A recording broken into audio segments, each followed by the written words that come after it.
اما بعد فاعوذ باللہ من الشیطان الرجیم بسم اللہ الرحمن الرحیم الحمد للہ رب العالمین الرحمن الرحیم مالک یوم الدین ایاک نعبد و ایاک نستعین اہدنا الصراط المستقیم صراط الذین انعمت علیہم غیر المغضوب علیہم ولا الضالین آمین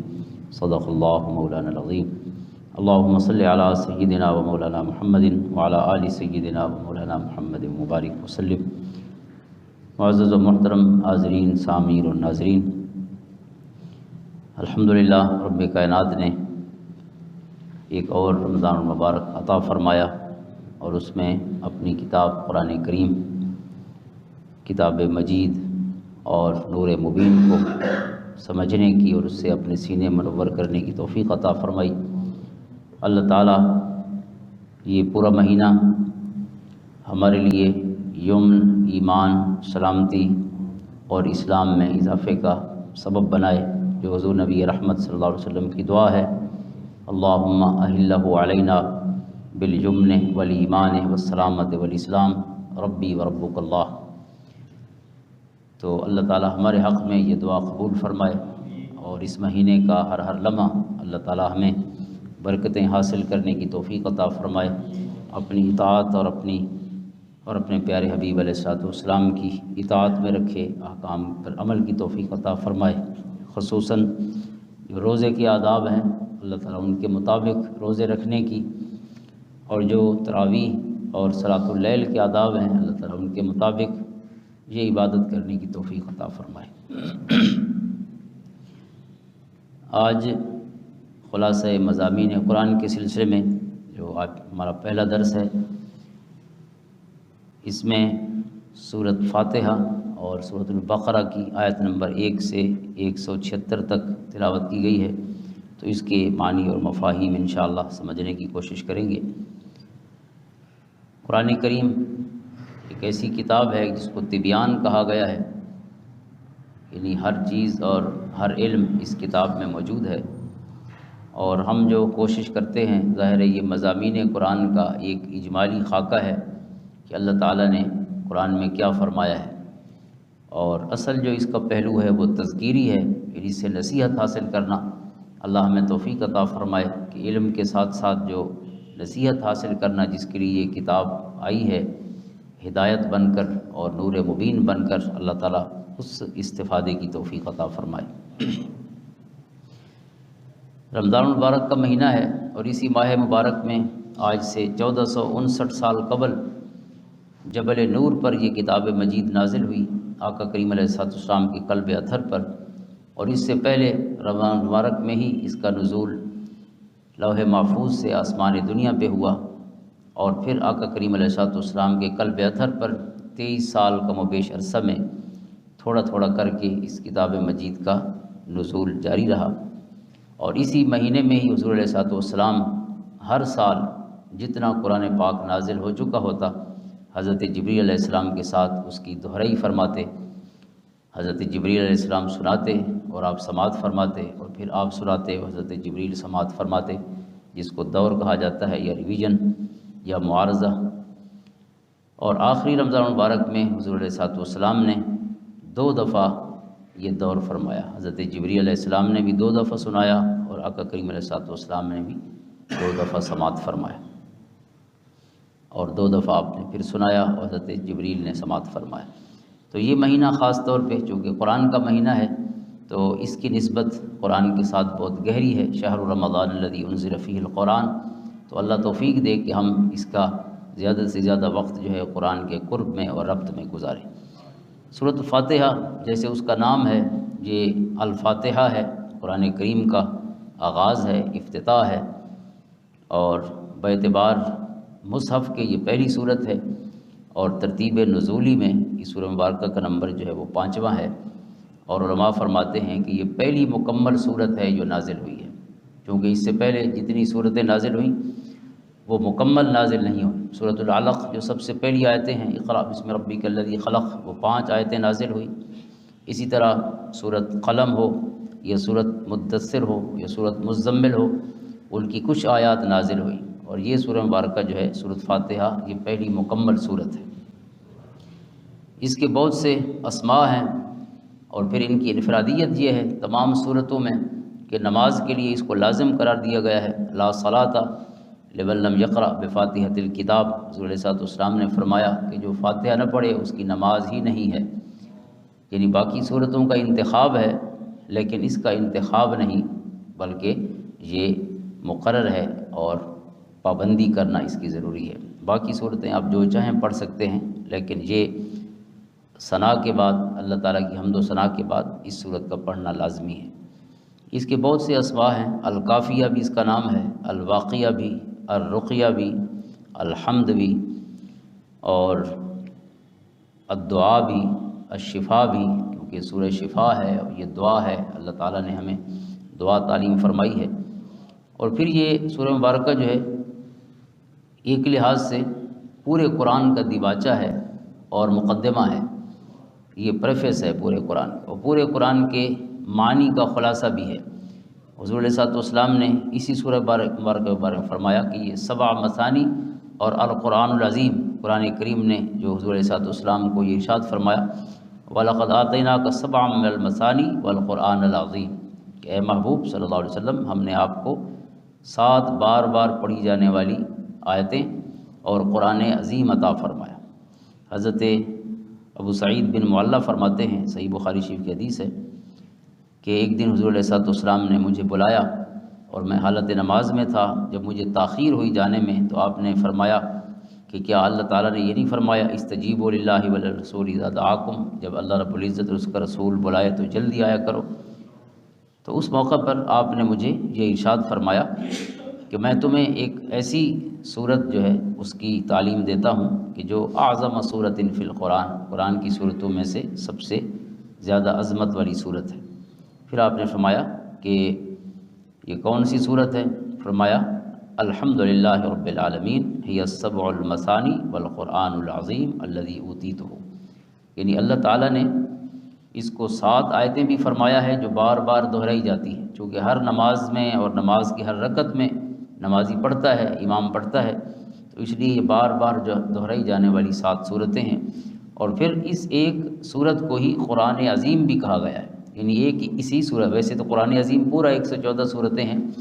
لیکن اس ایک صورت پر بھی قرآن عظیم کا اطلاق فرمایا گیا۔ تو اس کی حکمت علماء فرماتے ہیں کہ جتنے علوم ہیں قرآن کریم کے وہ سب اس میں موجود ہیں۔ مثلا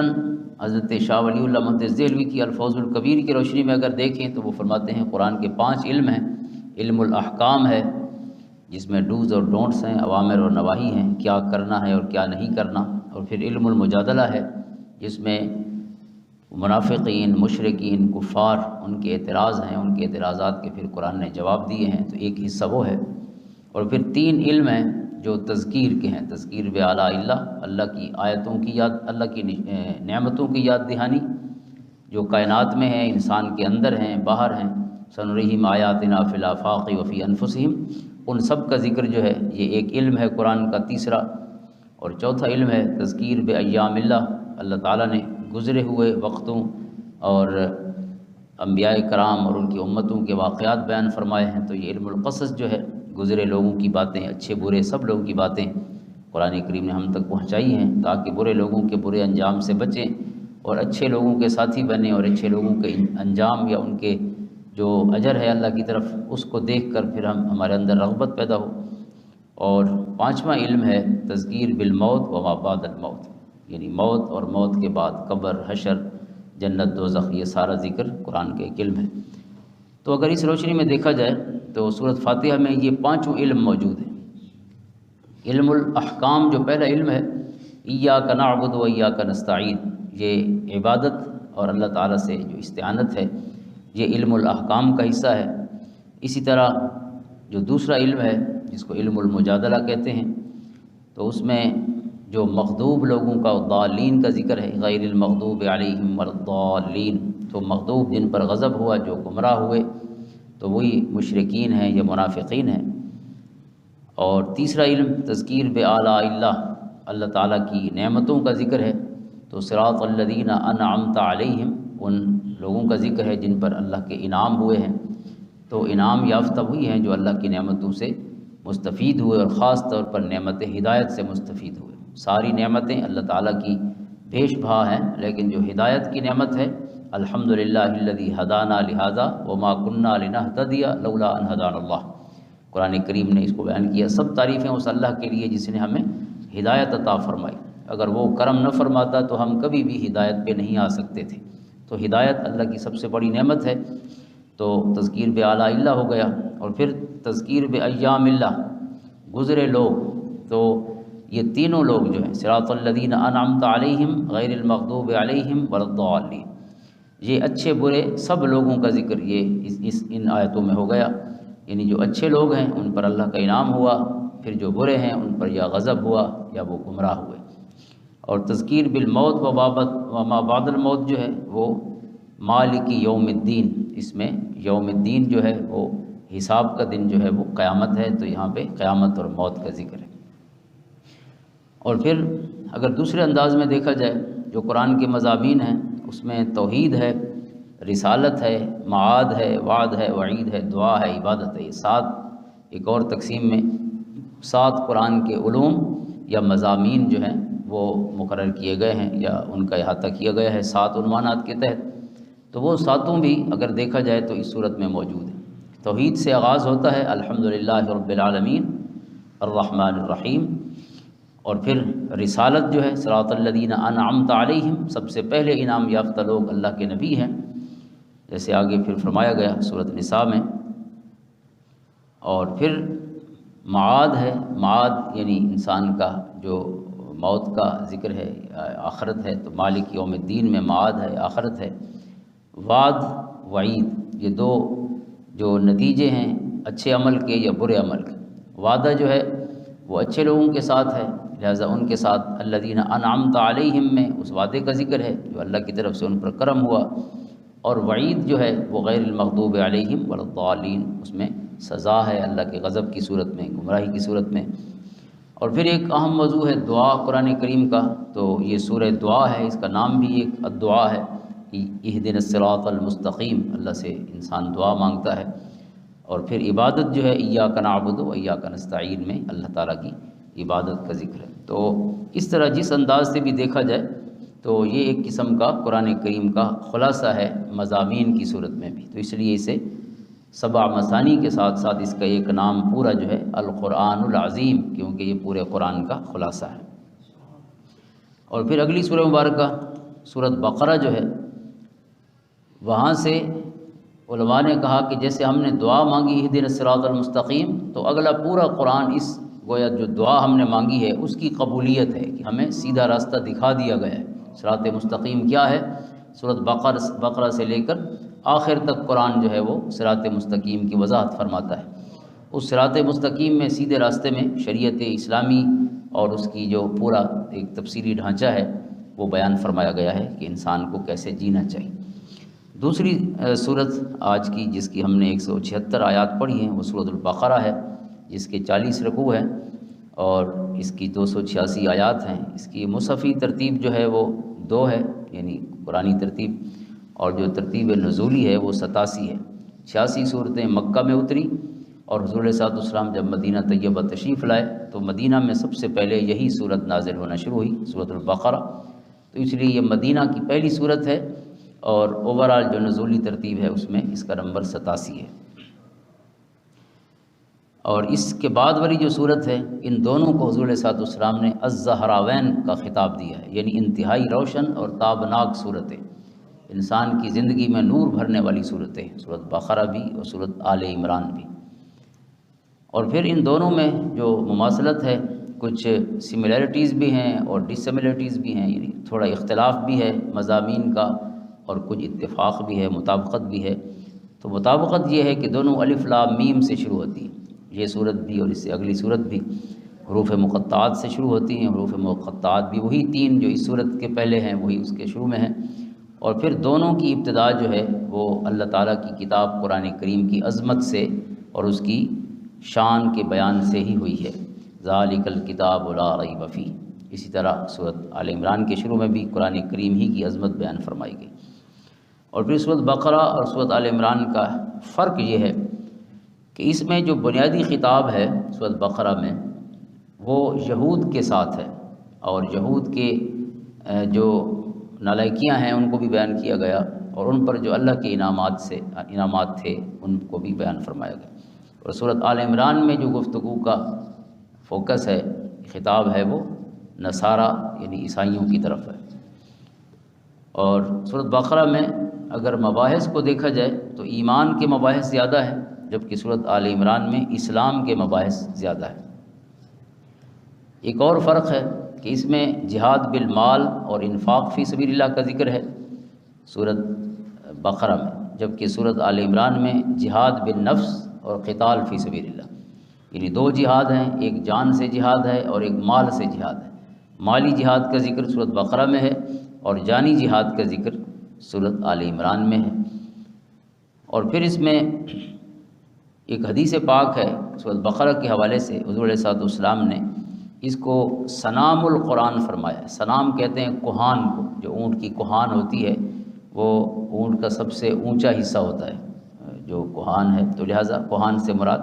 چوٹی۔ تو حضور علیہ الصلوۃ والسلام کا یہ ارشاد گرامی ہے، ان لکل شیء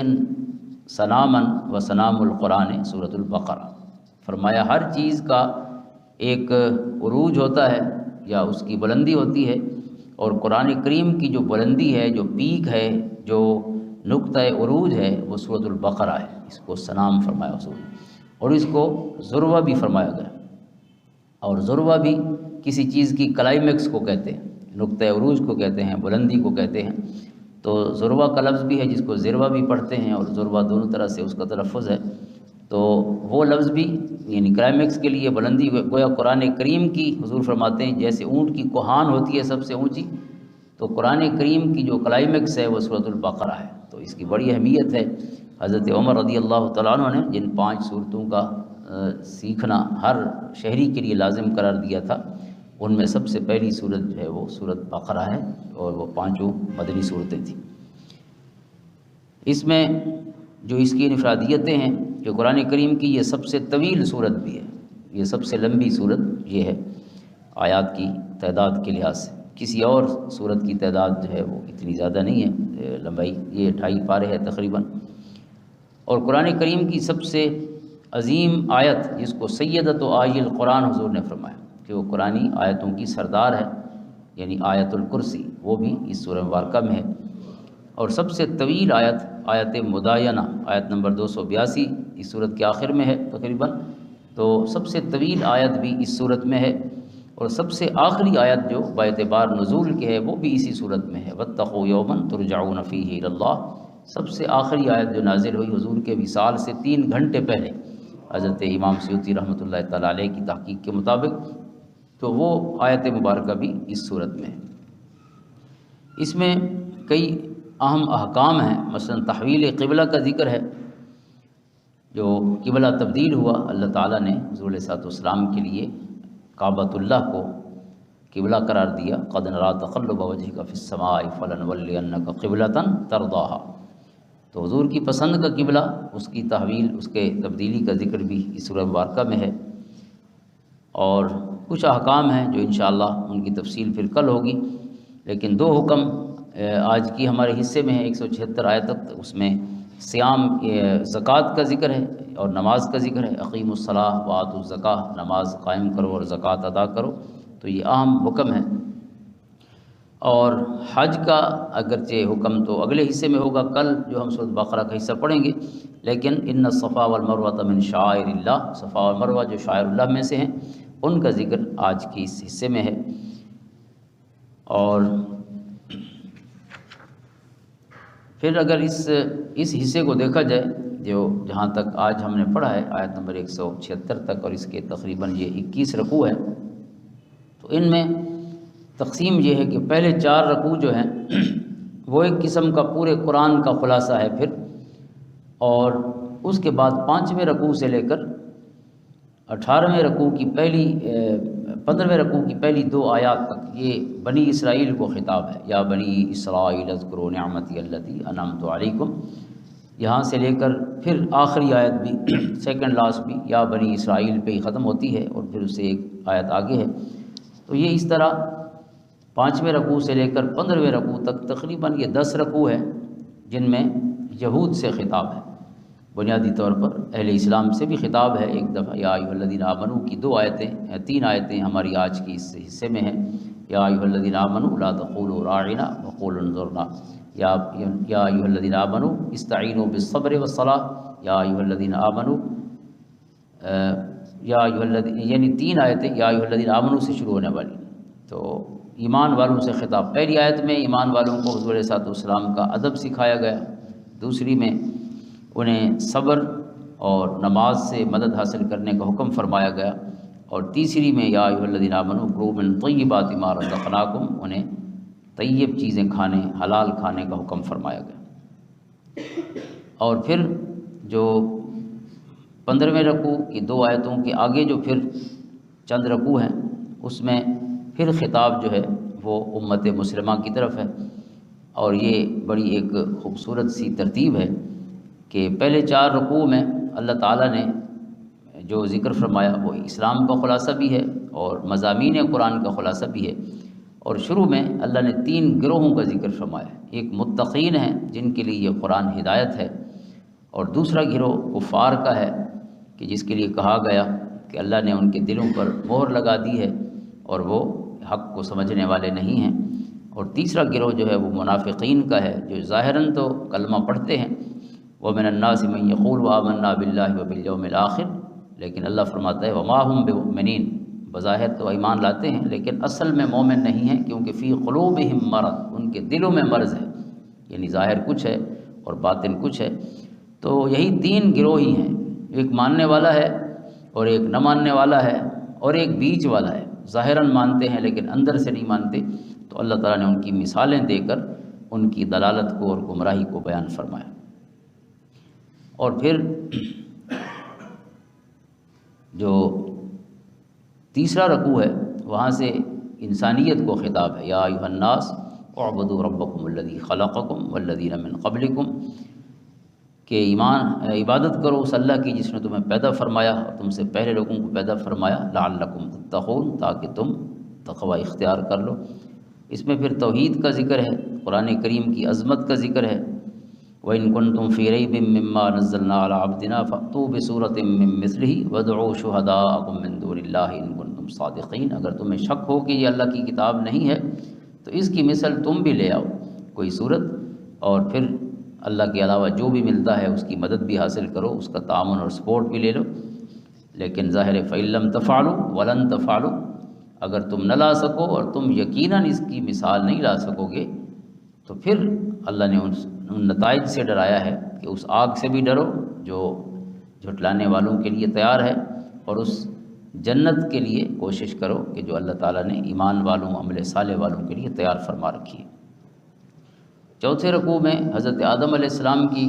تخلیق کا ذکر ہے اور ان کے شرف خلافت اور عطائے خلات علم، اللہ نے جو انہیں علم کی دولت عطا فرمائی، اور انہیں پیدا ہی اس لیے کیا گیا کہ زمین میں اللہ تعالیٰ حضرت آدم کو، اولاد آدم کو اپنا خلیفہ بنائے۔ وَإِذْ قَالَ رَبُّكَ لِلْمَلَائِكَةِ إِنِّي جَاعِلٌ فِي الْأَرْضِ خَلِيفَةً، تو یہ حضرت آدم علیہ السلام کی تخلیق کا ذکر ہے، اپنے فرشتوں کے سامنے اپنے ارادے کو ظاہر فرمایا، اور پھر حضرت آدم علیہ السلام کی جو وجہ فضیلت ہے، وَعَلَّمَ آدَمَ الْأَسْمَاءَ كُلَّهَا، ہم نے تمام چیزوں کے نام اور ظاہر نام کے ساتھ ساتھ ان کے حقائق اور ان کا مکمل تعارف جو ہے اللہ نے یہ علم حضرت آدم علیہ السلام کو عطا فرمایا، اور اس علم کی بنیاد پر وہ فرشتوں پر بھی انہیں فضیلت حاصل تھی، اس لیے فرشتوں کو حکم کیا کہ تم انہیں سجدہ کرو، تو سب نے سجدہ کیا، لیکن شیطان نے سجدہ نہیں کیا، ابا واستکبر وکان من الکافرین، اس نے انکار کیا اور تکبر کیا اور وہ کافروں میں سے ہو گیا۔ اب اس کے بعد یہ 4 رکوع ہو گئے، 5ویں سے پھر یہود کو دعوت ایمان دی گئی ہے انہیں خطاب کر کے، اور ان کو اللہ تعالیٰ نے اپنی نعمتیں یاد دلائی ہیں، بے شمار نعمتیں ہیں اللہ رب العزت نے جن کا ذکر فرمایا، جو یہود پر اللہ نے فرمائی تھی، اور وہ مختصراً ذکر کر دیتے ہیں۔ ایک اس میں فرعون کے تسلط اور نسل کشی سے نجات دلانا، کہ فرعون جو ہے وہ بنی اسرائیل کے بیٹوں کو قتل کر دیتا، بیٹیوں کو زندہ رکھتا، تو اللہ تعالیٰ نے اس کے اس ظلم سے انہیں نجات دلائی، اور پھر اللہ تعالیٰ نے ان کے لیے سمندر میں جو ہے وہ راستہ بنا دیا اور فرعون کو غرق کر دیا۔ تو اللہ کا یہ بھی ان پر کرم ہوا۔ اور وادی سینا میں طویل عرصے تک ان پر بادلوں کا سایہ فگن رہنا، یعنی یہ اس میدان میں تھے اور اللہ تعالیٰ نے بادلوں کو حکم دیا تو وہ ان پر بادل سایہ کیے رکھتے، انہیں دھوپ سے بچاتے۔ من و سلوہ کی صورت میں اللہ تعالیٰ نے تیار خوان نعمت ان پر نازل کیا، اور اس طرح حضرت موسیٰ علیہ السلام نے ایک چٹان پر عصا مارا تو 12 قبیلوں کے لیے 12 چشمے جاری ہو گئے۔ گائے ذبح کر کے اس کے گوشت کے لمس سے قاتل کا پتہ چلایا، جس کا ذکر اسی سورہ مبارکہ میں فرمایا گیا۔ ایک شخص قتل ہو گیا اور یہ جاننا چاہتے تھے کہ کس نے قتل کیا، قاتل کون ہے، تو اللہ تعالیٰ نے فرمایا کہ حضرت موسیٰ علیہ السلام نے اللہ کا حکم پہنچایا کہ ایک گائے ذبح کرو اور اس کا گوشت مارو اس مردہ پر، وہ زندہ ہو جائے گا، خود بتائے گا میرا قاتل کون ہے۔ تو انہوں نے پھر جو ہے بجائے عمل کرنے کے پھر عجیب و غریب سوالات شروع کر دیے کہ اس کا رنگ کیا ہونا چاہیے اور کس طرح کی گائے ہو، تو خام خواہ اپنے لیے معاملہ مشکل بناتے گئے، یہاں تک کہ اتنا مشکل کر لیا کہ جس طرح کی گائے پھر جا کے آخر میں ثابت ہوئی وہ ایک ہی تھی اور کوئی تھی نہیں، کہیں ملتی نہیں تھی، لہذا منہ مانگی قیمت دے کے وہ لینا پڑی۔ تو اگر پہلے سے چپ کر کے ایک گائے ذبح کر دیتے تو پھر کوئی بھی ہوتی تو ان کا کام ہو جاتا، لیکن ان کے سوالات نے ان کے لیے مسئلہ وہ اور مشکل کر دیا۔ تو فذبحوها وما كادوا يفعلون، جب ایک مل گئی تو پھر جا کے اسے ذبح کیا، لیکن قرآن کہتا ہے وما كادوا يفعلون، ان کا اصل میں پروگرام نہیں تھا ذبح کرنے کا، جان بچانا چاہتے تھے۔ سوالات کی بھرمار کی وجہ یہ نہیں تھی کہ وہ اللہ کے حکم پر منوان عمل کرنے کی خواہش رکھتے تھے، بلکہ وہ جان چھڑانے کی کوشش کرتے تھے، لیکن جان چھوٹ نہیں سکی۔ تو یہ اللہ کی نعمتیں تھیں۔ اسی طرح اللہ رب العزت نے انہیں فضیلت دی، وَإِنِّي فَضَّلْتُكُمْ عَلَى الْعَالَمِينَ، اپنے دور میں اللہ نے ان کو تمام جہان والوں پر فضیلت عطا فرمائی، جو کہ اللہ کے نبی کو ماننے والے تھے اور کتاب کے وارث تھے، تو لہٰذا انہیں یہ شرف حاصل تھا۔ اور پھر بنی اسرائیل میں بکثرت انبیاء تشریف لائے، یہ بھی ایک اعزاز تھا بنی اسرائیل کے لیے۔ حضرت ابراہیم علیہ السلام کے بیٹے حضرت اسحاق، ان کے بیٹے ہیں اسرائیل۔ ویسے اسرا کا معنی ہوتا ہے عبد، اور ایل کا معنی ہے اللہ، یعنی عبرانی زبان میں، تو اسرائیل کا لفظی معنی ہے عبداللہ، اللہ کا بندہ، اور یہ حضرت یعقوب علیہ السلام کا لقب ہے جو حضرت اسحاق علیہ السلام کے بیٹے تھے۔ تو حضرت اسحاق کی اولاد میں 4000 کے قریب انبیاء تشریف لائے، تو یہ بہت بڑا اعزاز تھا بنی اسرائیل کے لیے، یعنی حضرت یعقوب کی اولاد میں اتنی تعداد میں انبیاء کا آنا۔ لیکن انہوں نے آگے کیا کیا؟ اب ان کی یہ جو 10 رکوع ہے، اللہ تعالیٰ نے یہود کی پوری ایک چارج شیٹ بیان کی ہے، ان کے جو نافرمانی ہے، ان کی جو نالائکیاں ہیں، پورا ایک جیسے کسی کے جو جرم ہے، جیسے ان کو گنا جائے 1 2 3 کی صورت میں، تو اس طرح اللہ تعالیٰ نے انہیں کاؤنٹ کیا ہے کہ تمہارا کیا کیا جرم ہے۔ اب وہ جرم جو بیان فرمائے گئے ہیں، ایک اللہ تعالیٰ سے کیے ہوئے عہد و پیمان کو توڑنا، اللہ کی نافرمانی کرنا، پھر یہود کے علماء کے قول و فعل کا تضاد، کہتے کچھ تھے اور کرتے کچھ تھے، اور دنیاوی لالچ میں اللہ تعالیٰ کے کلام میں، کلام الہی میں رد و بدل کرنا یا اسے چھپانا، یہ دونوں جرم تھے۔ یعنی جو مرضی کی آیت ہوتی وہ تو ظاہر کرتے، لیکن جو مزاج کے خلاف ہوتی اسے چھپا دیتے، تو یہ بھی ایک جرم ہے، یعنی لفظی یا معنوی تحریف اللہ کے کلام میں۔ اور حضرت موسیٰ علیہ السلام جب 40 دن کے لیے، 40 راتوں کے لیے اللہ کے پاس تشریف لے گئے کوہ طور پر، تو انہوں نے پیچھے ایک بچھڑے کو معبود بنا لیا اور اس کی پوجا شروع کر دی۔ تو یہ ایک جرم ہے کہ آپ بنیادی جو عقیدہ ہے توحید کا، اسے ہی بھول جائیں، اور نبی صرف 40 راتوں کے لیے نظروں سے اوجھل ہو، اور پیچھے قوم کا یہ حال ہو کہ سرے سے عقیدہ توحید سے ہی محروم ہو جائے۔ پھر من و سلوہ جب اللہ تعالیٰ عطا فرما رہا تھا تو پھر انہوں نے شکوہ کیا کہ اب تو سبزیاں کھانے کو دل کرتا ہے، وہ میٹھا ہوتا تھا جو اللہ عطا فرماتا تھا، تو انہوں نے کہا کہ گندم اور سبزی اور ککڑی اور مسور کی دال اور پیاز کی فرمائش وہ کی۔ اب یہ بھی ایک نالائکی تھی، اللہ جو عطا فرما رہا ہے تو اس کو قبول کرنے کی بجائے اب اور مستی کرنے لگے۔ پھر انبیاء کو قتل کیا بنی اسرائیل نے، اللہ نے اس کا ذکر فرمایا۔ پھر سبت کے دن کی حرمت کو پامال کرنا، ہفتہ کا دن اللہ نے فرمایا کہ شکار نہیں کھیلنا سمندر میں، تو انہوں نے کیا کیا کہ ایک الگ سے تالاب بنا لیا اور اس میں پانی چھوڑ دیتے ہفتے کے دن، اور پہلے پانی چھوڑ دیتے، اس میں ظاہر مچھلیاں آ جاتی، تو جمعے کے دن جو ہے نا بند کر دیتے اس تالاب کو، ہفتے کے دن بھی بند رہتا، اور پھر یہ اتوار کو مچھلیاں وہاں روک دیتے اسے، اور پھر اتوار کو شکار کرتے، یعنی بجائے ماننے کے ہیلے بہانے سے اللہ تعالیٰ کے حکم کی نافرمانی کی۔ ایک اور ان کا جرم ہے یہ جو ذکر ہوا، گائے ذبح کرنے کا صاف حکم ماننے کی بجائے اس میں کئی سوالات اٹھائے، اور پھر سیدنا محمد رسول اللہ صلی اللہ علیہ وسلم کے متعلق بشارتوں کو چھپایا۔ پھر زوجین میں تفریق کرنے کے لیے جادو سیکھا، جس میں میاں بیوی میں اختلاف کرتے، جادو ٹونے ٹوٹکے کی طرف چلے گئے، اور رسول اللہ صلی اللہ علیہ وسلم کی شان میں اہانت کی، یہ رائنا کا لفظ قرآن نے بیان کیا، وہ بے ادبی کے لیے استعمال کرتے تھے۔ تو یہ ان کے جرائم ہیں۔ اب اگر اس کو دیکھا جائے، اللہ تعالیٰ نے ہمیں ان کا اتنا تفصیل سے قصہ کیوں سنایا ہے؟ کیونکہ ہمیں خبردار کیا جا رہا ہے کہ ہم یہ نہ سمجھیں کہ جیسے انہوں نے کہا کہ اب ہم نے ہی جنت میں جانا ہے اور جنت ہمارے لیے ہی بنی ہے، ہمارے لیے ہمارے علاوہ کوئی جو ہے وہ جنت کا حقدار نہیں ہے۔ تو اللہ نے فرمایا تل کا امانیہم، یہ ان کی خواہشیں تو ہو سکتی ہیں لیکن جنت تو اللہ کی ہے، اور اسے دے گا جو اس کا فرما بردار ہوگا۔ کوئی کہے کہ میں اپنے ماں باپ کی وجہ سے جنت میں جاؤں گا، نسب کی فضیلت کی وجہ سے یا کسی قوم برادری کی وجہ سے جنت میں جاؤں گا، تو جنت میں جانا جو ہے وہ اللہ تعالیٰ کی اطاعت اور عمل صالح کے ساتھ ہے، ایمان اور عمل صالح۔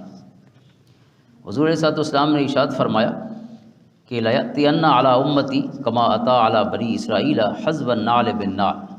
فرمایا کہ جو حالات بنی اسرائیل پر گزرے تھے میری امت پر بھی وہی گزریں گے، یہاں تک کہ حزب النعل بالنعل، جیسے دو جوتے ایک جیسے ہوتے ہیں، فرمایا اس طرح میری امت بھی بنی اسرائیل جیسے ہی کام کرے گی۔ یہ جامع ترمذی کی حدیث ہے، حضرت عبداللہ ابن عمر اس کے راوی ہیں۔ تو اب یہ جو یہود اور مسلمانوں کی مشابہت اگر ہم دیکھیں، اس وقت جو یہود کا ذکر قرآن نے فرمایا، اور بدقسمتی سے ہم بھی اس کا شکار ہوتے جا رہے ہیں، تو اس میں یہ چند چیزیں اگر دیکھ لیں تو کافی مماثلت نظر آتی ہے۔ مثلا ایک کلام الہی سے بے اعتنائی، کہ اللہ کے کلام کو اہم نہ سمجھنا، جیسے قرآن نے کہا افتؤمنون ببعض الکتاب وتکفرون ببعض، ان کی نظروں میں نعوذ باللہ کلام الہی کی کوئی اہمیت نہیں تھی، اس لیے کچھ آیتوں کو جو پسند ہوتی عمل کرتے، باقی کو چھوڑ دیتے، تو پھر اپنے ہاتھوں سے اس میں تبدیلیاں کرتے، فوائل للذین یکتبون الکتاب بایدیہم ثم یقولون ھذا من عند اللہ، اپنے ہاتھوں سے لکھ کر اس میں ایڈیشن کر کے کہتے یہ بھی اللہ کا کلام ہے۔ اور پھر دوسرا جرم جو یہاں پہ بیان ہوا، یعنی سعی و عمل کی بجائے، کوشش کرنے کی بجائے ایمان اور عمل صالح سیدھا سا دین ہے ہمیشہ سے ہی، اس میں کوئی کنفیوژن نہیں ہے اور اس میں کوئی پیچیدگی اور کمپلیکیشنز نہیں ہیں، لیکن انہوں نے کیا کیا، بجائے اس سیدھے دین کے عملیات اور سحر اور ٹونے ٹوٹکوں کی طرف چلے گئے، یعنی بجائے اللہ کی بات ماننے کے اور عمل کرنے کے، وہ جیسے تفصیلی پھر ذکر کیا گیا ہے یہود کا۔ تو ہمارے ہاں بھی آپ دیکھیں کہ رواج یہی ہے، جادو ہے اور تعویذ ہیں اور فلاں ہے اور فلاں، ہر کوئی جو ہے اسی طرف چلا گیا ہے، بجائے اس کے کہ ہم قرآن سے شفا حاصل کریں جو شفاء لما فی الصدور ہے، وَنُنَزِّلُ مِنَ الْقُرْآنِ مَا هُوَ شِفاء، یہ شفا ہے، دل ٹھیک ہوں گے تو عمل بھی ٹھیک ہوگا۔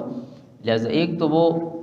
دعا ہے، نیک لوگوں سے دعا منگوانا، ان کا قرب حاصل کرنا، وہ اللہ کا حکم ہے کونوا مع الصادقین، لیکن جو دو نمبر لوگ ہیں پیسے دے کر جہاں سے تعویذ ملتے ہیں، تو اتنا تو سوچنا چاہیے کہ اس میں کیا خیر ہوگی، جو خود بزنس کر رہا ہے تو ہمارے لیے اس میں برکت کہاں سے آئے گی۔ ایک اور جو ان کا جرم ہے اور ہمارے ہاں بھی اس کا اثر پایا جاتا ہے، وہ دنیا کی محبت اور لالچ میں مبتلا ہو جانا ہے۔ دنیا کی محبت یہاں تک سے قرآن کریم نے ان کے لیے فرمایا وَلَتَجِدَنَّهُمْ أَحْرَصَ النَّاسِ عَلَى الْحَيَاةِ، کہ آپ دیکھیں گے کہ جینے پر وہ سب سے زیادہ حریص ہیں، یعنی مرنے کا ان کا کوئی پروگرام نہیں ہے، کیونکہ دنیا کی محبت اتنی زیادہ ان کے اندر موجود ہے۔ وَلَن يَتَمَنَّوْهُ أَبَدًا بِمَا قَدَّمَتْ أَيْدِيهِمْ، پہلے انہیں کہا گیا قُلْ إِن كَانَتْ لَكُمُ الدَّارُ الْآخِرَةُ عِندَ اللَّهِ خَالِصَةً مِّن دُونِ النَّاسِ فَتَمَنَّوُا الْمَوْتَ إِن كُنتُمْ صَادِقِينَ، کہ اگر تم کہتے ہو کہ ہم ہی جنت کے حقدار ہیں تو پھر ذرا موت کی تمنا کرو، اگر جنت کے حقدار ہو تو پھر تو تمہیں مرنے کی خواہش کرنی چاہیے تاکہ جلدی جنت میں پہنچیں۔ تو ساتھ ہی قرآن نے کہا لن یتمنوا ابدا بما قدمت ایدیہم، جو یہ کر چکے ہیں اپنے کرتوتوں کی وجہ سے کبھی بھی یہ جنت مرنے کا نام نہیں لیں گے۔ اب یہ کمال ہے کہ باوجود اس کے کہ قرآن نے کہہ دیا تھا کہ یہ موت کی تمنا نہیں کریں گے، سورۃ جمعہ میں بھی فرمایا گیا، تو اب انہیں تو چاہیے تھا کہ نعوذ باللہ قرآن کو غلط ثابت کرنے کے لیے کہہ دیتے کہ ہم تمنا کرتے ہیں موت کی،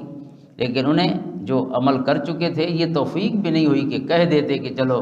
ہم مریں، کیونکہ انہیں خطرہ تھا کہ واقعی مر ہی نہ جائیں، جیسے کہیں گے تو اللہ کا عذاب آ جائے گا اور موت واقع ہو جائے گی۔ تو قرآن کریم نے آگے فرمایا وَلَتَجِدَنَّهُمْ أَحْرَصَ النَّاسِ عَلَىٰ حَيَاةٍ، کہ آپ سب لوگوں سے بڑھ کر انہیں حریص پائیں گے جینے پر، وَمِنَ الَّذِينَ أَشْرَكُوا، یہاں تک کہ مشرکین سے بھی زیادہ یہ جینے کی خواہش کرتے ہیں۔ يَوَدُّ أَحَدُهُمْ لَوْ يُعَمَّرُ أَلْفَ سَنَةٍ، ہر یہودی چاہتا ہے کہ میری 1000 سال عمر ہو، ان میں ہر شخص چاہتا ہے کم سے کم 1000 سال تو جینا چاہیے کم سے کم۔ تو اب یہ اگر دیکھا جائے کہ کہیں ہم بھی جو کروڑوں کی اور اربوں کی کرپشن میں پڑے ہوئے ہیں تو ظاہر ہے وہ 60-70 سال جینے کا پروگرام تو نہیں رکھتے، کم سے کم 1000 سال تو جینا چاہیے۔ اب تو سینکڑوں میں بلکہ ہزاروں ارب کی کرپشن کی کیسز ہیں، پہلے تو چلو کوئی لاکھوں میں بات ہوتی یا کروڑوں میں، اب تو 400 ارب اور 500 ارب اور 1000 ارب۔ اب دیکھیں جو اتنا کچھ 2 نمبری پہ لگے ہوئے ہیں تو ان کے پروگرام تو مرنے کا بالکل ہی نہیں ہوتا۔ ایک اور ان کا جرم ہے تفرقہ بازی اور ایک دوسرے کی تکذیب و ترتیب، یہ گروہ میں بٹ گئے اور ہر شخص جو ہے وہ اپنے آپ کو مومن کہتا اور دوسرے کو ایمان سے خارج سمجھتا، جیسے یہود و نصارہ دونوں کے لیے قرآن کریم نے کہا وَقَالُوا لَن يَدْخُلَ الْجَنَّةَ إِلَّا مَنْ كَانَ هُودًا أَوْ نَصَارَىٰ، یہ کہتے ہیں کہ جنت میں صرف یہودی جائیں گے یا نصرانی جائیں گے، یعنی وہ اپنا کہتے ہیں اور وہ اپنا کہتے ہیں، یا پھر آگے جیسے فرمایا وقالت اليهود ليست النصارى على شيء وقالت النصارى ليست اليهود على شيء وهم يتلون الكتاب، یہودی کہتے ہیں کہ نصرانیوں کا کچھ نہیں ہے، نصرانی کہتے ہیں یہودیوں کا کچھ نہیں ہے، یعنی یہ جنت سے محروم ہے، وہ کہتے ہیں یہ جنت سے محروم ہے، تو جو دونوں جنتوں کے فیصلے تو کر رہے ہیں لیکن عمل کی طرف نہیں آتے۔ تو امت مسلمہ بھی تقریباً اسی کام میں ہی لگی ہوئی ہے کہ آپ جنت میں نہیں جائیں گے اور میں جاؤں گا، لیکن کام اس کا کر رہے ہیں کہ نہیں کر رہے، جنت جانے اور جنت کا مالک جانے، جو مالک یوم الدین ہے یہ اس کا فیصلہ ہے۔ ہمارا کام یہ ہے کہ ہم اپنے حصے کا عمل تو کریں، اللہ کے رسول صلی اللہ علیہ وسلم کی مبارک زندگی اپنائیں اور قرآن کو پڑھیں اور اس پر عمل کریں، اور پھر نتیجہ جو ہے اللہ نے بیان فرمایا ان کی نالائکیوں کا، وہ قساوت قلبی ہے، ثم قست قلوبکم من بعد ذلک فہی کالحجارۃ واشد قسوہ، فرمایا ان کے دل سخت ہو گئے اللہ کی نافرمانی کی وجہ سے، یہاں تک کہ پتھر سے بھی بڑھ کے سخت ہو گئے۔ اور پھر دوسرا نتیجہ ہے وضربت علیہم الذلۃ والمسکنہ، کہ اللہ تعالیٰ نے ان پر ذلت و مسکنت یعنی محکومی اور رسوائی مسلط کر دی، اللہ تعالیٰ نے ان پر دشمن کو غالب کر دیا، اور ان کی جو ایک سیاسی وقار تھا اللہ نے اس سے انہیں محروم کر دیا۔ تو ہماری جو حالت ہے اس وقت امت مسلمہ کی وہ بھی آپ کے سامنے ہے، تو اللہ تعالیٰ معاف فرمائے، اس ذلت اور مسکنت کی کیفیت سے ہمیں باہر نکلنے کی توفیق عطا فرمائے، عمل کی توفیق عطا فرمائے۔ اور جب یہود و نصارہ کا ذکر ختم ہوتا ہے، یہود کا ذکر جہاں ختم ہوتا ہے اس سے آگے پھر حضرت ابراہیم علیہ السلام کا ذکر ہے، آگے جو پھر مزید 5 رکوع تقریباً ہم نے پڑھے ہیں 15 سے پھر 21 تک، تو اس میں حضرت ابراہیم علیہ السلام اور پھر ان کی جو امامت تھی، اللہ نے جو ان کو امامت کا شرف عطا فرمایا اس کا ذکر فرمایا گیا، اور پھر حضرت ابراہیم علیہ السلام کے تعمیر کعبہ کا ذکر ہے، چونکہ آگے تحویل قبلہ کا ذکر ہے تو پہلے کعبہ کی تعمیر کا ذکر ہے، حضرت ابراہیم و اسماعیل علیہ السلام نے تعمیر فرمایا، اور حضرت ابراہیم علیہ السلام نے دعا فرمائی ربنا وبعث فیہم رسولا منہم یتلو علیہم آیات، ربنا وبعث فیہم رسولا منہم، اے اللہ ان میں رسول مبعوث فرما جو ان پر تیری آیتیں تلاوت فرمائے، یتلو علیہم آیاتی کا، جو تیری آیتیں ان کے سامنے پڑھے، وَيُعَلِّمُهُمُ الْكِتَابَ وَالْحِكْمَةَ وَيُزَكِّيهِمْ إِنَّكَ أَنْتَ الْعَزِيزُ الْحَكِيمُ، یہ حضرت ابراہیم علیہ السلام کی دعا ہے، اور یہ دعا جو ہے اس کی قبولیت آقا کریم علیہ السلام کی عطا کی صورت میں ہوئی کہ اللہ نے آپ کو مبعوث فرمایا اور ہمیں عطا فرمایا۔ اس کی قبولیت کا ذکر پھر آگے فرمایا گیا کما ارسلنا فیکم رسولا منکم یتلو علیکم آیاتنا ویزکیکم ویعلمکم الکتاب والحکمت ویعلمکم ما لم تکونوا تعلمون۔ تو حضرت ابراہیم علیہ السلام کی یہ دعا حضور نبی پاک صلی اللہ علیہ وسلم کی ذات گرامی کی صورت میں قبول ہوئی، اور اس طرح اللہ تعالیٰ نے جو منصب تھا پہلے یہود کے پاس شہادت علی الناس کا، امامت کا اور اللہ رب العزت کے احکام پہنچانے کا، وہ امت مسلمہ کو عطا فرمایا۔ وَكَذَلِكَ جَعَلْنَاكُمْ أُمَّةً وَسَطًا، ہم نے تمہیں درمیانی امت بنایا ہے، لِتَكُونُوا شُهَدَاءَ عَلَى النَّاسِ، تاکہ تم لوگوں پر گواہ ہو جاؤ۔ اب یہ شہادت علی الناس ہے، لوگوں پر گواہ ہونا ہے، یہ بہت بڑا منصب ہے کہ ہم اللہ کی طرف بلانے والے ہیں اور اللہ تعالیٰ کی جو اطاعت ہے اس کی طرف دعوت دینے والے ہیں، ایمان ہو، عمل صالح ہو۔ تو اب یہ منصب امت مسلمہ کو عطا فرمایا گیا، اور امت مسلمہ کی دعا بھی حضرت ابراہیم علیہ السلام نے ہی فرمائی ہے، ربنا وجعلنا مسلمین لک ومن ذریتنا امۃ مسلمۃ لک، اے اللہ ہمیں بھی اپنے حضور جھکنے والا بنا، ہماری اولاد میں بھی امۃ مسلمۃ لک، ہماری اولاد میں بھی اپنے حضور جھکنے والی امت بنا۔ تو امت مسلمہ کا جو لفظ ہے یہ بھی حضرت ابراہیم علیہ السلام کا عطا فرمودہ ہے، تو اللہ تعالیٰ نے پھر یہ انہی کے رکھے ہوئے نام پر ہی ہمیں تعارف عطا فرمایا ہے، امت مسلمہ۔ تو امت مسلمہ کی دعا بھی انہوں نے فرمائی، اور حضور نبی پاک صلی اللہ علیہ وسلم کی دعا بھی انہوں نے فرمائی، تو اللہ نے حضور کو مبعوث فرمایا۔ اور پھر یہ جو اگلے چند رکوع ہیں اس میں پھر گویا یہ منصب تبدیل ہونے کا ذکر ہے کہ جو امامت کا منصب تھا یہود کے پاس، وہ اب حضرت ابراہیم علیہ السلام کے دوسرے بیٹے حضرت اسماعیل، یعنی پہلے وہ حضرت اسحاق کی اولاد تھے، تو حضرت ابراہیم علیہ السلام ہی کے اور بیٹے حضرت اسماعیل کی اولاد میں اللہ تعالیٰ نے اب منصب امامت کو اور شہادت علی الناس کو شفٹ فرمایا ہے۔ اور حضور علیہ الصلوۃ والسلام حضرت اسماعیل کی اولاد میں ایک ہی نبی آئے جو ہمارے کریم آقا صلی اللہ علیہ وسلم کی ذات گرامی ہے، جبکہ حضرت اسحاق کی اولاد میں جیسے ذکر کیا ہے 4000 کے قریب انبیاء تشریف لائے۔ تو اس میں پھر امت مسلمہ کے لیے اللہ تعالیٰ نے چند احکام کا ذکر فرمایا ہے، تو مختصراً اس کو یہاں بیان کر دیتے ہیں۔ ایک تو سورۃ رکوع نمبر 18 ہے اور پھر آگے 19 ہے، تو اس میں امت مسلمہ کو تہذیب اخلاق کے کچھ رہنما اصول عطا فرمائے گئے۔ ایک اللہ کا ذکر، فذکرونی، اللہ کو یاد کرو اور اللہ کا شکر ادا کرو، اور پھر صبر، استعینوا بالصبر والصلاۃ، اور نماز کا حکم ہے، اور پھر آگے ان الصفا والمروۃ من شعائر اللہ، یعنی تعظیم شاعر اللہ، اللہ تعالیٰ کے جو شاعر ہیں، جو اس کے نشان ہیں، عظمت والی چیزیں ہیں، تو ان کی تعظیم اور توقیر کرنا۔ اور 20ویں رکوع میں پھر توحید کا ذکر بھی ہے، اور خاص طور پہ اللہ تعالیٰ کی قدرت کی نشانیاں بیان فرمائی گئی ہیں۔ ان فی خلق السماوات والارض واختلاف اللیل والنہار، اس آیت مبارکہ میں یہ تذکیر بآلاء اللہ، اللہ تعالیٰ کی بہت سی نعمتوں کا ذکر ہے۔ اور 21ویں رکوع میں